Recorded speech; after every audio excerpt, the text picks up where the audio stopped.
On a previous video, we pulled out the engine, disassembled it on the stand here at the shop, and inspected everything, mainly because it had issues. And look, it was smoking badly. White smoke, not black smoke. So we had to inspect everything, and when we found out the possible issues, we had the block machined, honed, decked, and now it's all fresh and all good here. Got all the OEM goods like head gasket, timing belt, bearings, and everything. And the owner decided to upgrade with the header, so that's pretty decent. Got the engine finished and installed, and look, we even started up. And yes, we drove it around. And of course, we will talk about the clearances that we shot for, and for the locals, we'll also talk about how much this rebuild cost the owner. So you know this one's for you.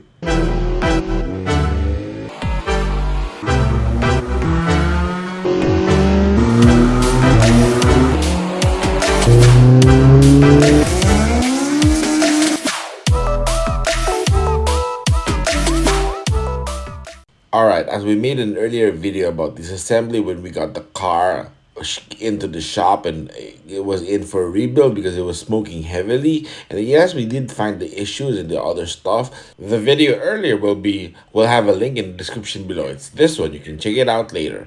And now here, after the machine shop was finished with decking the surface and honing the bores, it actually came out like the block is absolutely fresh, even though it was a high mileage motor.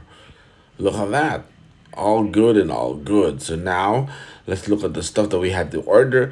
We got here an OEM Honda head gasket, SuperTech valve seals, and even an OEM Honda timing belt, GMB water pump, and Koyo tensioner. Everything here within spec is like Honda would do it at the dealership.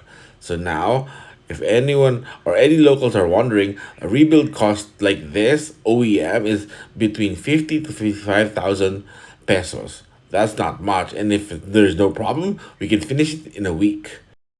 And by the way, that includes labor and then the initial startup oil. So yep, that's good. Here we go. Now we check on the piston rings. We're gonna check the ring gaps for you guys because the block was honed. We did check it earlier, and of course on the video before will be on the description below. All right, here it is. Okay, now it's open. Okay, now let's check the top rings first. We get to the block. We have a spare piston to just push it in. We get the gaps. Okay, here, look at this. The ring gap is 0.015. So this is still good. This is still within spec. So this is gonna run really good and fresh. Absolute fresh.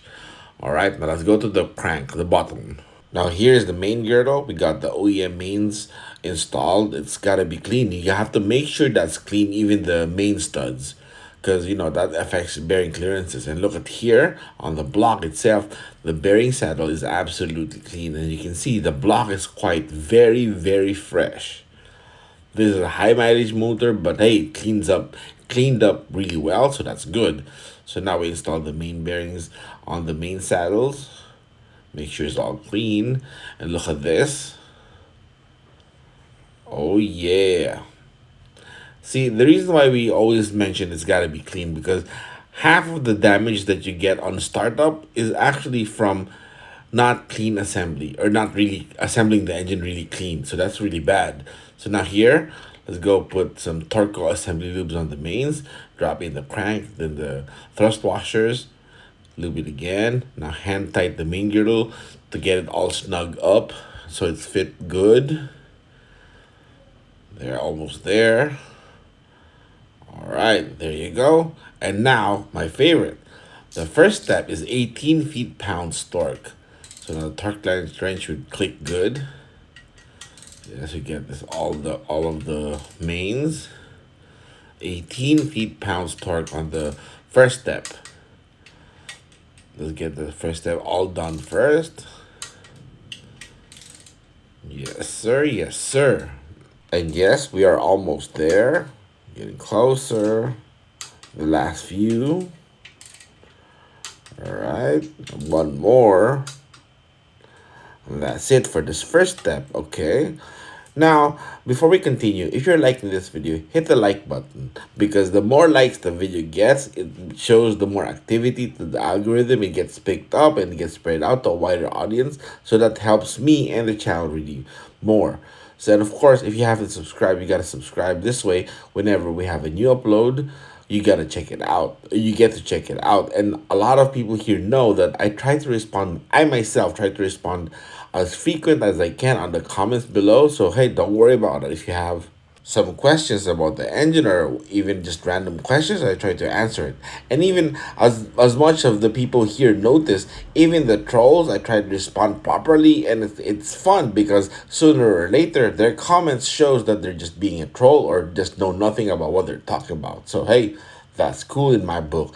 And of course, for the hardcore enthusiasts or even shop owners, there we have a membership section where we talk about all the technical stuff. It gets a little boring for most, but I know a few actually want to see or want to discuss about that, like bearing clearances, even tuning, and even dynos. Check it out.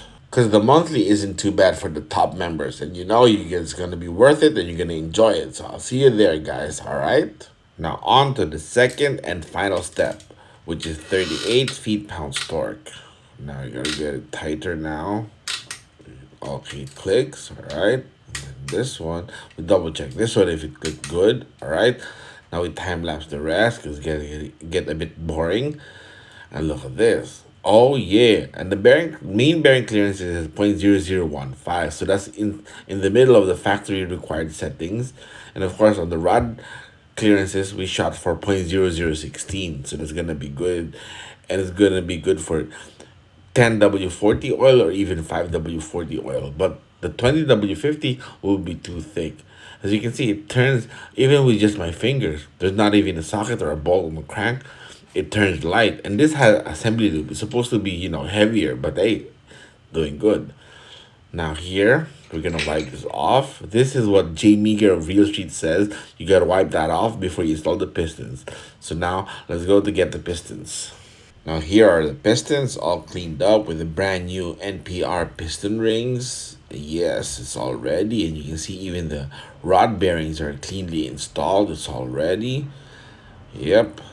Now because we've gapped this with the 0.015 on the top ring, we shot for 0.016 or 0.018 on the second ring.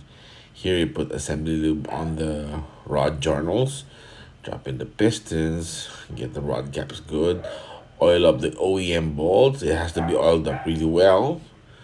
Yes, and then next is piston number 2. There you go. That's how easy it is, how simple.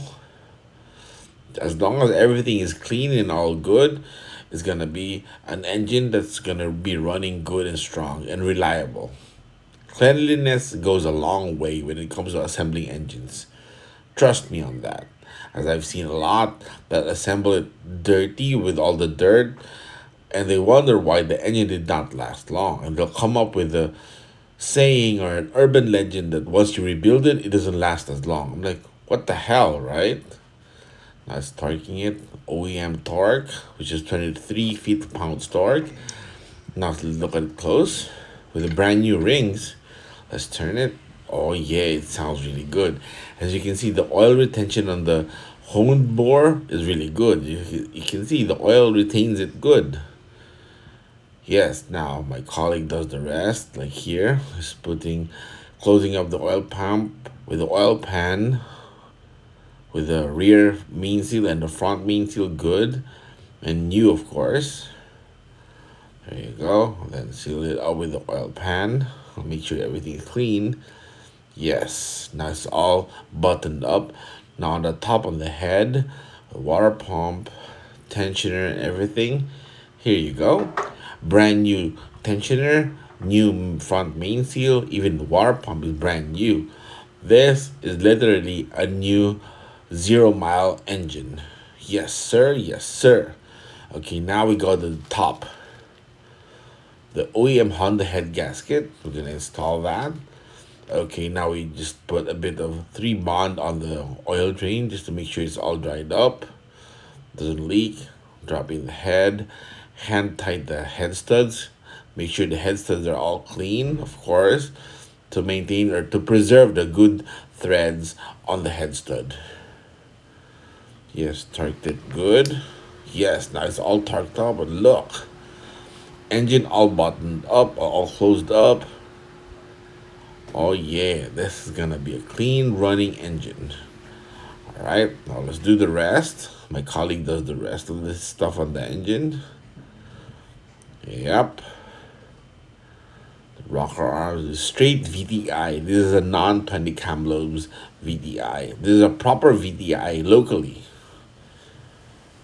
There you go with this Kung 2 cam gears lined up well because it's a Z6 cam gear, so we gotta pre-adjust it to half tooth off. Yes, that's all good. All right. And the headers that the owner bought. Yes, sir. Okay, now here it is. Now, as you can notice, on the light suddenly got brighter. That's because it's already nighttime. It's around 11 p.m. So next day, we're going to install this onto the VTi. It's going to be all ready. Yes, next scene is here. And now here it is. The engine is dropped in on the engine bay, but as you can see, the manifold is still not on. All the other accessories are still not installed because we're checking everything just to make sure everything is gonna start up good or like one click. Here's the manifold. All the other stuff like distributor is on. Yes, now it's ready for start up. All right, now are you ready? Let's go. Here it is. It's about to get started up with the airbox already installed. Okay, the first start is pretty decent.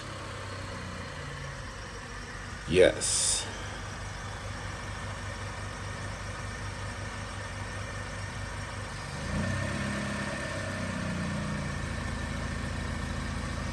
That's pretty decent. Yes, now we're gonna let this warm up. Of course, once it's warmed up, we gotta drain the oil and then restart it and check the timing, check everything is okay, and then we can drive it out for the first test drive. Right? Let's go. Okay, here we are now on the way out. Let's check. Okay.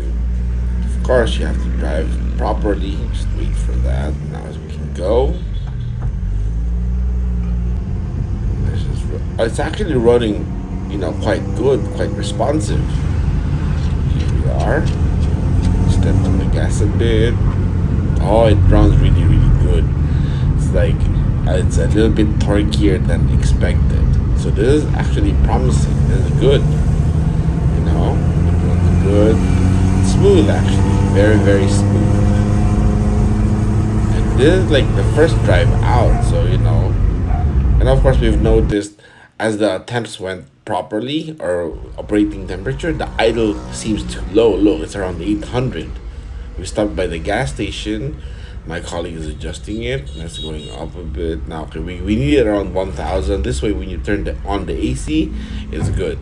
Out here, now it's about 950. So this is good. All right, now let me check. Here's 950 to 1000 RPM idle. Okay, oh, it's steady and it's good. So now let's try with the AC on.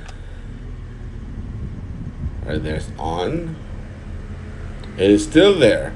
So the IACV of this VTi is perfect and it's running on stock VTi ECU. So this is all good and everything is running properly. So this is awesome.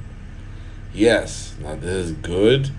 And so, hey, now it's like a new car or new engine, right? So the engine from the stands like this, it's all cleaned up and already all new piston rings, main bearings, rod bearings, and everything, even the belt and all the accessories like front and rear main seal. So we took the car home, we washed it up because Ralph is gonna pick this up or get this from me the next day. So here, it's all cleaned up. It's really, really presentable and good, right? And of course, because we've driven it around here at night, another startup just to see if it's all charging good.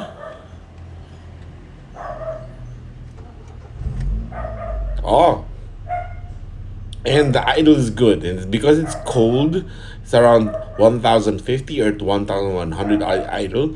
So once it warms up, it'll lower down a bit. So this is really, really good now. Yes.